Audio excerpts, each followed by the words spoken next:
Assalamualaikum warahmatullahi wabarakatuh. Apa kabar anak-anak? Semoga kalian sehat selalu dan selalu menjaga kesehatan di masa pandemi seperti ini. Nah, sebelum kita memulai pelajaran pada hari ini, kita awali dengan bacaan basmalah. Bismillahirrahmanirrahim. Nah, kali ini kita akan membahas tentang tumbuhan. Tumbuhan memiliki peran yang sangat penting bagi makhluk hidup, terutama pada makhluk hidup di bumi, karena tumbuhan adalah penghasil oksigen untuk manusia dan makhluk hidup yang lainnya.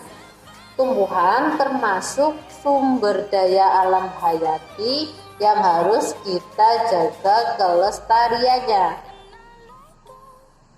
Apakah kalian tahu bagian-bagian dari tumbuhan?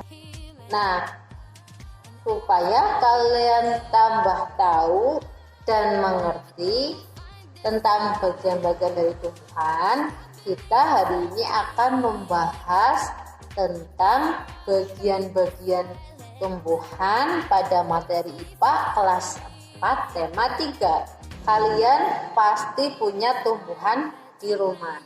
Nah, setiap tumbuhan itu memiliki bagian-bagian tumbuhan. Bagian-bagian tumbuhan itu dibagi menjadi 6. Yang pertama adalah akar, yang kedua adalah batang, yang ketiga adalah daun, yang keempat adalah bunga, yang kelima adalah buah, dan yang keenam adalah biji. Akan tetapi, hari ini kita hanya akan membahas materi tentang daun. Nah, pembahasan materi tentang daun itu akan kita bahas pada video di sebelah. Nah, daun itu umumnya warna hijau. Nah, warna hijau ini pada daun itu mengandung klorofil.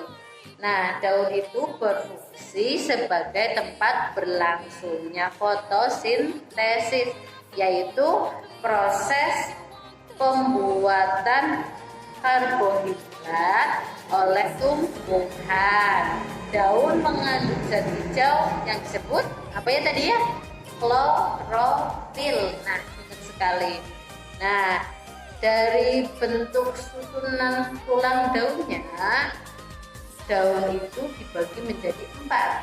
Yang pertama itu susunan tulang daun yang sejajar, yang kedua yaitu susunan tulang daun yang menyirip, yang ketiga susunan tulang daun yang menjari, dan yang terakhir yaitu susunan tulang daun melengkung. Nah, kita akan bahas satu-satu tentang susunan tulang daun tersebut. Untuk yang pertama, kita akan membahas susunan tulang daun yang sejajar. Nah, ini contoh dari susunan tulang daun yang sejajar. Nah, tulang daun sejajar itu contohnya pada daun jagung.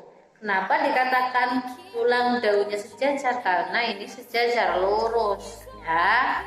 Untuk contoh yang lainnya yaitu pada daun padi. Nah, pada daun padi tulang daunnya sejajar. Paham ya? Untuk yang kedua, kita akan membahas susunan tulang daun yang menyirip. Contohnya yaitu pada daun mangga. Nah, kenapa dikatakan tulang daunnya susunannya menyirip? Karena ini susunan tulang daunnya itu seperti sirip ikan. Ya, kalau anak-anak pernah lihat sirip ikan, kalian pasti tahu. Sirip ikannya ini mirip sama susunan tulang daun pada daun mangga. Contoh yang lainnya pada daun jambu biji. Nah, di sini nih. Nah, ini mirip seperti sirip ikan, makanya dinamakan susunan tulang daunnya susunan tulang daun menyirip. Ya, untuk contoh yang ketiga yaitu susunan tulang daun yang menjari. Kenapa dikatakan menjari? Karena susunan tulang daunnya itu mirip seperti susunan tulang jari kita. Nah, seperti jari kita ini. Nah, tuh. Contoh yang lainnya itu pada daun pepaya. Ini sama. Nah, menjari seperti jari, susunannya seperti jari kita. Paham ya sampai sini ya? Untuk yang terakhir yaitu susunan tulang daun yang melengkung. Contohnya yaitu pada daun sirih.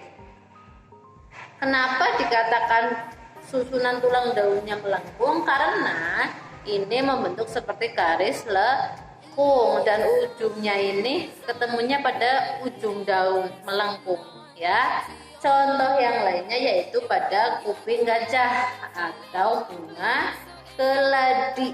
Nah, ini sama juga melengkung seperti ini. Nah, sampai sini paham ya? Jadi, kesimpulannya adalah bahwa daun merupakan salah satu bagian dari tumbuhan. Nah, daun itu tumbuh di ujung batang atau dahan tanaman yang masih muda. Pada umumnya daun itu berwarna hijau karena daun memiliki klorofil. Nah, sebagai makhluk hidup kita harus melestarikan tumbuhan, terutama pohon hijau yang ada di sekitar kita ataupun di hutan lindung yang ada di Indonesia. Karena apa? Kalau banyak pohon yang ditebang, maka oksigen yang dihasilkan oleh tumbuhan terutama pada pohon itu akan berkurang sehingga kelestarian alam di sekitar kita itu akan berkurang. Nah, demikian pembelajaran dari saya tentang materi IPA kelas 4 tema 3. Semoga bermanfaat dan kemudian kalian mengerjakan soal yang sudah diberikan berikut ini.